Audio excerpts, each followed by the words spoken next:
नमस्कार मित्रों, मैं हूं दीपक कुमार राठौर और इंडिया डिजिटल में आप सबका बहुत बहुत स्वागत है। और आज इंडिया थिंग्स में मैं एक ऐसा बात करने जा रहा हूं जिसके लिए हमारा युवा अपोजिशन लीडर, अपने आप को युवा मानते हैं, राहुल गांधी खूब चर्चा करते हैं। आप समझ गए होंगे मैं मणिपुर की ही बात कर रहा हूं। दोस्तों, आज मणिपुर फिर से चर्चा में क्यों है? चर्चा में इसलिए है क्योंकि राहुल गांधी फिर से लाशों के पर्यटन पर निकले हैं।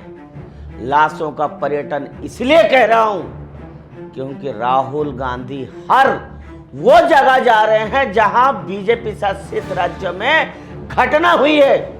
लेकिन राहुल बाबा तमिलनाडु में जहरीली शराब में मरने वालों के लिए उनके पास जाने का टाइम नहीं है।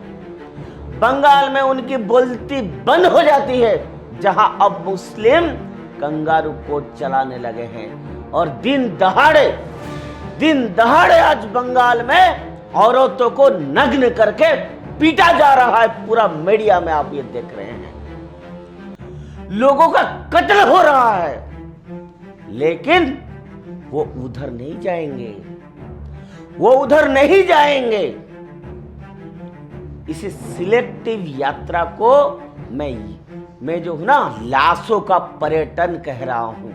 उनका जो सिलेक्टिव एजेंडा है, कहां जाना है कहां जाना नहीं है, ये उनका सिलेक्टिव एजेंडा है। ये चीजें समझने वाले हैं। मैं पहले भी कह के आया हूं कि जो प्रधानमंत्री जी ने उनको कहा कि बालक बुद्धि, वास्तविक में वो बालक बुद्धि नहीं है, ये उनकी सोची समझी एजेंडा है, कंस्पिरेसी। खैर, ये तो अलग बात है, लेकिन आपको समझाना है।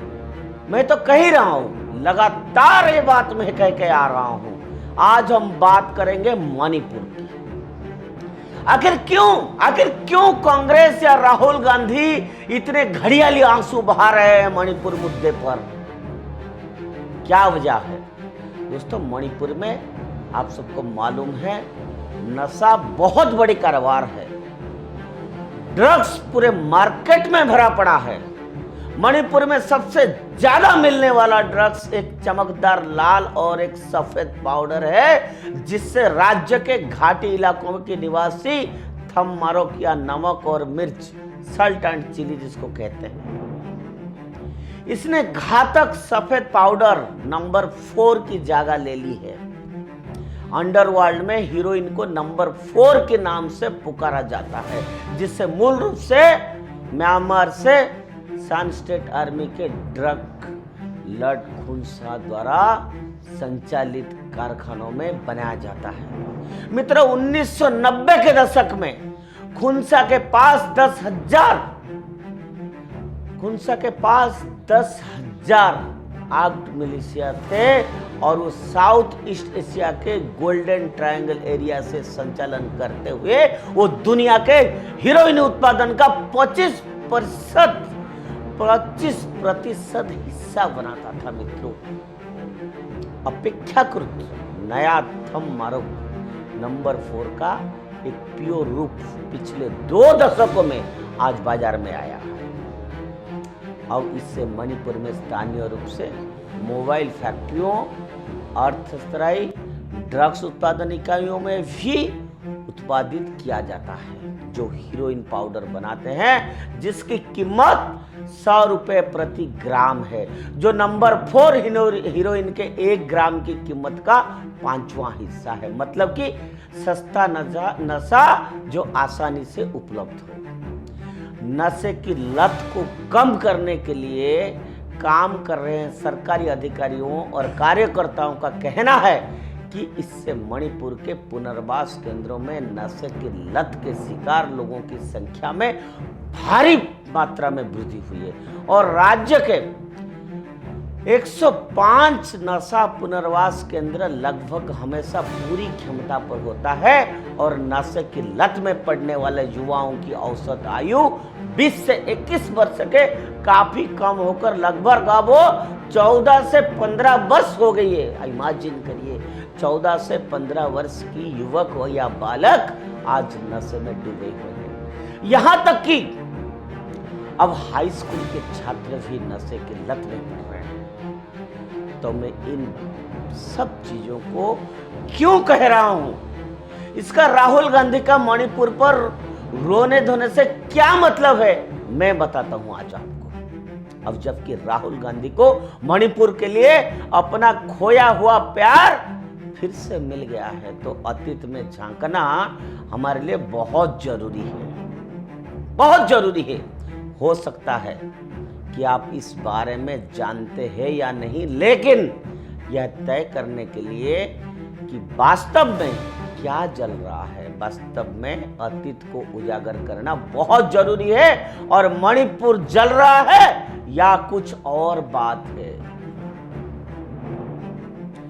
मित्रों, 2008 में जब यूपीए की सरकार था, उस समय का गृह मंत्री पी चिदम्बरम को मणिपुर भेजा गया था, जिन्होंने म्यांमार स्थित उग्रवादी समूह जो है जोमी रेवोल्यूशनरी आर्मी JRA के नाम पे जिसको जाना जाता है, जोमी रेवोल्यूशनरी आर्मी, उसके साथ SOO सस्पेंस ऑफ ऑपरेशन समझौते पर हस्ताक्षर किए थे। आप सभी को ये तस्वीर देखना बहुत जरूरी है। मित्रों, जहां लाल घेरे में JRA म्यांमार के प्रमुख हैं, जो SOO समझौते पर हस्ताक्षर करने के बाद पूर्व केंद्रीय मंत्री पी चिदम्बरम से हाथ मिला रहे हैं। अब उग्रवादी समूह के साथ शांति समझौते पर हस्ताक्षर करने में क्या गलत है? लंबे समय तक शांति प्राप्त करने के लिए उन्हें मुख्य धारा में लाना अच्छा है ना, लेकिन यहाँ एक छोटी सी गड़बड़ी भी है। आप सबको मालूम होना चाहिए कि JRA एक विदेशी देश आधारित उग्रवादी समूह था, न कि कोई भारतीय विद्रोही समूह है।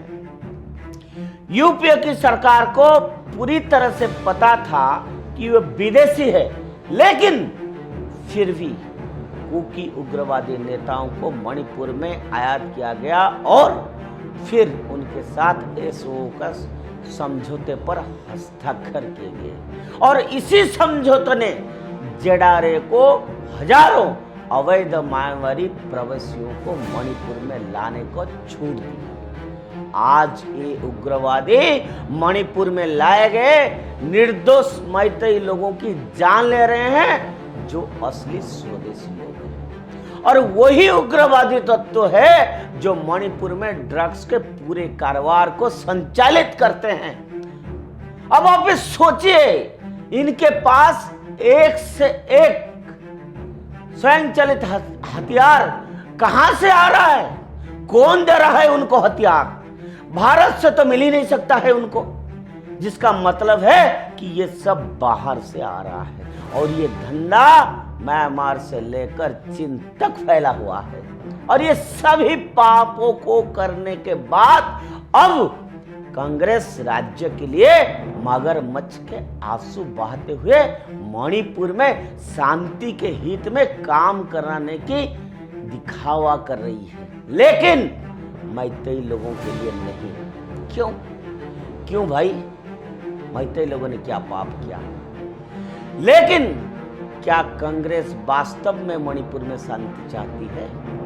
अगर ऐसा होता तो राहुल गांधी इन अवैध अप्रवासी कुकी जो और चीन कुकी द्वारा स्वदेशी मैतेई लोगों पर किए गए अत्याचारों पर बोलते जरूर, पर उन्होंने ऐसा नहीं किया। और इसके बजाय जब उनके कठिन सवाल पूछे गए तो प्रेस कॉन्फ्रेंस से भाग गए। नहीं भैया, मैं भैया यहाँ सवाल नहीं, I'm not. No, please, one second, please respect. There are 4 points that Please respect what I'm saying. I have come here to give a clear message. I'm not interested in answering questions that are designed to divert the issue. Please listen to me. I have made my statement. Thank you very much. जो वो हमेशा करते हैं, भागते रहते हैं, कभी parliament से, कभी इधर से, कभी उधर से। मित्रों, गृह मंत्री अमित शाह और मणिपुर के सीएम एन बीरेन सिंह ने वास्तव में उन अवैध अप्रवासियों और उनकी ड्रग्स व्यापार पर कड़ी चोट की है और इसीलिए कांग्रेस रो रही है। भगवान का शुक्र है कांग्रेस सत्ता में नहीं है, नहीं तो वो कश्मीर में शांति के नाम पर पाकिस्तान में आतंकवादी समूहों को मुफ्त प्रवेश देने के लिए समझौता भी कर सकती थी। सियाचिन ग्लेशियर को पाकिस्तान को सौंपने का दुस्साहस तो पहले भी कर चुकी है मित्रों। अब भी समय है मित्रों, अब भी समय है, आप चेत जाइए, नहीं तो देश को गुलाम होने से कोई नहीं बचा सकता है। राहुल गांधी और उनकी नफरती विचार इस देश को ले डूबेगा और ले डूबेगा। आपका भविष्य, बच्चों का भविष्य खतरे में आ जाएगा, ये सुनिश्चित है। मित्रों, इतनी बड़ी देश है, इतनी बड़ी डेमोक्रेसी है और एक अपोजिशन लीडर इस तरह से ड्रामा करना, सिलेक्टिव जगह पर जाना, बंगाल में नहीं जाना, तमिलनाडु में नहीं जाना, वहां जाना जहां उनको सूट करता है, उनका एजेंडा सेट करने के लिए, और जो देश के खिलाफ है। आपको इस विषय पर विचार करना पड़ेगा, आपका राय बहुत जरूरी है। और मणिपुर में लगातार हम आपको ग्राउंड रियलिटी क्या है आगे भी बताएंगे। ऐसे खबर आपको मणिपुर के बारे में जानने के लिए आपको सिर्फ एंड सिर्फ उदय इंडिया से जुड़े रहना पड़ेगा और उदय इंडिया को सब्सक्राइब करना पड़ेगा। जय हिंद, भारत माता की जय।